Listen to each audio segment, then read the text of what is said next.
بچوں کا الفضل۔ کلام امام علیہ الصلاۃ والسلام۔ حضرت مسیح موعود علیہ الصلاۃ والسلام نے اپنے ایک خط میں حضرت منشی ظفر احمد صاحب رضی اللہ کو فرمایا، تعدیل ارکان اور اطمینان سے نماز کو ادا کرنا نماز کی شرط ہے۔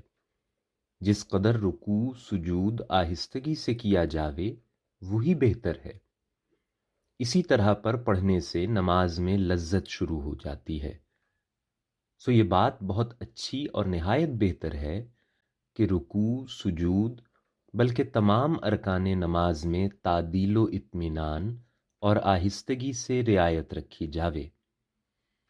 اگر نماز تہجد میں تکرار سے یہ دعا کرو، اہدنا الصراط المستقیم اہدنا الصراط المستقیم، تو یہ طریق نہایت اقرب دل پر نورانی اثر ڈالنے کے لیے ہے۔ مکتوبات احمد جلد 3 صفحہ 62 تا 63۔ مشکل الفاظ کے معنی۔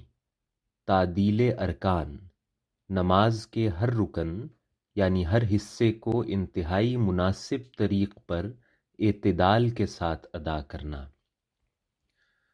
رعایت رکھنا یعنی خیال رکھنا، اور اقرب یعنی زیادہ قریب۔